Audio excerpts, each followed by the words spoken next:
All right, ladies and gentlemen, welcome back to the channel again. Thank y'all so much for coming over now. I talked about Jamie Foxx saying that he showed Diddy how to party uh, like in a cheaper way. And you got this video here. Jamie Foxx showed Diddy how to party on a budget. And I can tell you right now that this video, you know how people say this did not age well? Hey, this is on the Stephen Colbert show. I don't know what's gonna happen with this video. I don't know if I'm gonna have to put something over it or not, but we gonna see. Because I think he might be doing some name dropping in here. So we ain't gonna waste no more time. Let's jump right into it. We're here with the lovely and talented Jamie Foxx. Jamie, what's a day in the life of Jamie Foxx? What's it like in the foxhole? What's it? A, there are no atheists in the foxhole. There are no atheists in the foxhole. So what's it like? Well, who are you hanging out with? Are you hanging out with Diddy? What are you doing? I mean, yeah. I mean, you know what's crazy? I used to follow Diddy back in the day when Diddy had all of the songs out. Yeah. He was so famous, we couldn't get into our own clubs in L.A. Like, we go in the clubs, you'll get... Well, like, you go with him? No, he would come from New York to L.A. I see. And I couldn't even get in the club because he was so famous. And not right now, Fox, Diddy in here. So one day You see that right there? I'm just trying to pay attention to every single detail. Diddy in here, you can't get in. It's just like, what's going on in these clubs? Remember, this video is from 6 years ago. So I'm just thinking to myself, what the hell were they doing in there? One day I flipped it on him and showed up in a town. It was town car days. I had a town car. Popped out the town car with a camera. Said, yo, Puff, yo, you got to let me film this. The whole thing. We need to document this, Playboy. He was like, yo, let him through. And I'm like, all right, I'm through. And I had the big Canon camera. It wasn't like this. Sure, yeah. So I had the big Canon camera with the light and the battery. Yo, do that again, Puff. And so I started hanging out with Puff like back in the day. And I know this story don't make sense, but it's gonna make sense. I would hang out and watch him throw parties. Sure, he famously threw his white party out. Bro, he would throw a party. One point, I went to Philly, followed him all the way to Philly. He threw a party, and he said, yo, Playboy, this party costs $1.5 million. To throw. I'm like, you are out of your mind. Think about throwing a party. And he said he was bragging about that one. It could have been more parties that were $1 million, or the prices just kept going up. It might have started 100,000. He said, next time I need to do this. So 300,000, you know what I mean? Think about $1 million for a party. So, yeah. And I said, Puff, I'll throw you a party for $400.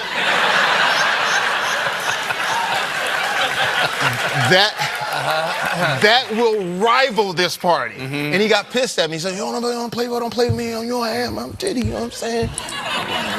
I said, no, I'm not. I respect you. But in L.A., I'm known for throwing like these cool little parties. So he came to L.A. in my modest little home. He showed up, well, he called like Saturday morning. Yo, Playboy, I'm in town, make it happen. I said, cool. So I went into my little phones, called about 200 of the coolest people. They all came to my house. Puff showed up with, SUVs and FBI. It was just, it's crazy. And, because it was, Puff was always sort of dangerous, so he had all kinds of people following. Again, people were saying that he may have been an informant. He showed up with, I know he's a comedian, so take this as you will, but hearing him say that, knowing what we know, again, I'm trying to pay attention to every single detail, man. Puff was kind of dangerous.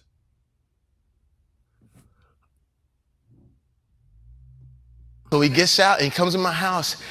And he said, oh, that's the girl on that show, and that's the guy on that show. And I said, yeah, we're all friends. We all hang out. He said, oh, man, this is great. And I said, yeah, but Puff, look over there on the dinner table. I got Kentucky Fried Chicken. I put it in a nice plate. I said, I got Coca-Cola. I put it in a pitcher. We're at $208, and we are killing it right now. Right? True story. Right. True story.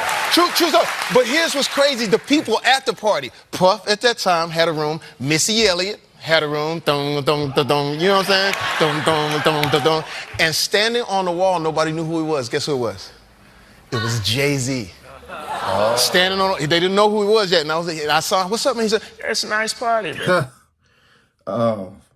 So he's saying, it makes me think of Cat Williams when you say you go to these mansion parties and you open up these doors, you know, everybody got these rooms and stuff. But, you know, Jamie Foxx is a comedian and he's an artist as well. So what he's trying to say is in these different rooms, like people were performing or doing music. Take it as you will. But just listen to the name dropping, you know, because we always talk about we want names. Listen to the name dropping. The man, you got Puff. He already said Missy Elliott. He just said Jay-Z. You know what I'm saying? And standing on the wall, nobody knew who he was. Guess who it was? It was Jay-Z. Standing on, they didn't know who he was yet. And I saw him, what's up, man? He said, it's a nice party, man. Appreciate it.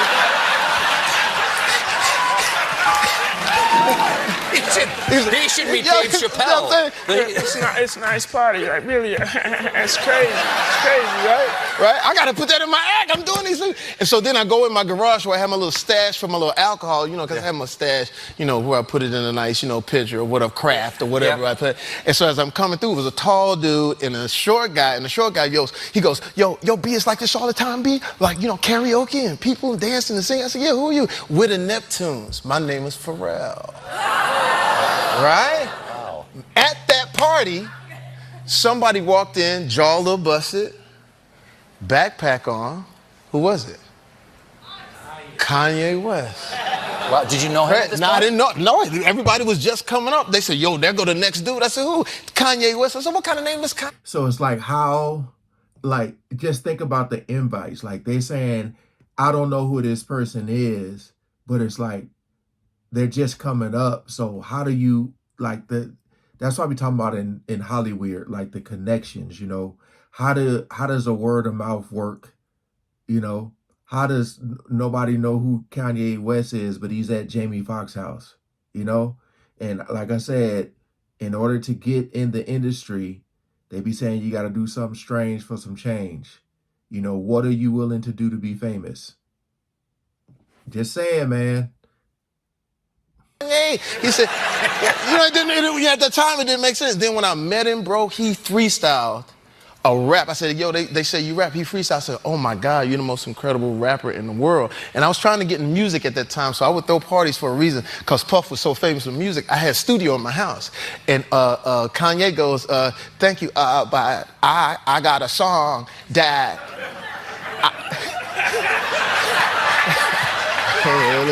I got 4 guests tonight. I think I have 4 guests tonight.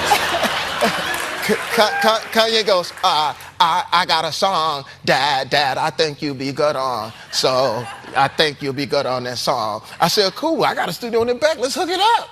So I go in the back of the studio and he sings a song. He says, she says she wants some Marvin Gaye, some Luther Vandross, a little, and I said, wait a minute, I got it. She says she wants some Marvin Gaye, some Luther Vandross. He said, what are you doing? I said, well, I'm an R&B singer too, bro, so I got to, you know, put the R&B thing on that. And this one I knew Kanye was in control of everything. He says, don't do that. Just sing the song regular, right? We'll be good. So in my mind, I'm thinking like, this song is whack. He ain't gonna make it. I begrudgingly sing the song. Went off and did a bad movie for like 8 weeks, came back, and when I came back, the song was #1 in the country. So that's the end of the story. Look. Well, that's right away. Okay, look. So you won a Grammy. Yeah. Okay. You won a Grammy for 2009 for "Blame It," best R&B performance. Blame it. You were nominated for "Intuition," "Love Changes," "Unpredictable," "Creepin'," and you were nominated for "Slow Jams." See? Twista, feat Kanye and Jamie Foxx. Yeah. Okay, what's it like to you've featured feat on a lot of songs? Feat, I do. How do you get into that game? Because I would like to feat. I would like to feat. Hey man, you know Feat Stephen Colbert, or even just Stephen Colbert. How do you feat? Anything. You want to really know the real secret? Yes. You have to barge into people's studios. Like Kanye. Okay, we do Ray Charles. You know what? We do that. After we do but watch how this happens. Yes. So Kanye, after Ray Charles comes out, does Gold Digger, but I'm not on it. My boy called me. His name is Breon. He says everything 3 times. Yo, wake your ass up, wake your ass up, wake your ass up. It's 3 in the morning. He said, Kanye got a missile down here. You got to get to the studio. So I'm like, cool. So at 3 in the morning, I go down to the studio. He says, follow my lead when we go in here. I said, why? Follow my lead. So I hear the song. Dunk, dunk, dunk, dunk. Now, I ain't saying she a gold digger. And I'm like, ooh, that's hot. My boy goes, no, it ain't. Turns it off. He said, that's whack. He said, that's whack unless you put Foxx on it. And I'm like, what are you doing? He said, go in the booth right now. So I go in the booth. He takes over the session. He takes us, all right, Foxx, let's work on it. I'm like, okay, run it back. Run it back. And it was a, can you run it back? And then about an hour and a half later, she take my money. Well, I'm in need of Kiki. Yeah, she's a trifling friend indeed. Oh, she's a gold digger. Way over town that digs on me. Come on, man. That's how you do it. I just have to like absolutely cold step somebody's studio at 3 o'clock in the morning. Damn right. We're gonna find out what Migos is or Cardi B, and we gonna have out. Yeah. Well, hold on. We're gonna take a little break. We'll be right back with more Jamie Foxx and a special guest. A little surprise for you. Stick around.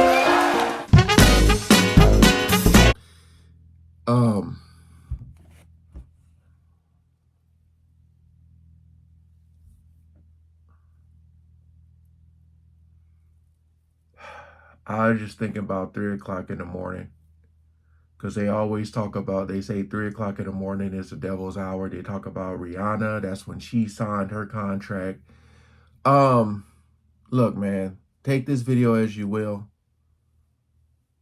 But just hearing that with the names, and what I take away from this video is people not knowing who people are, and look at them now.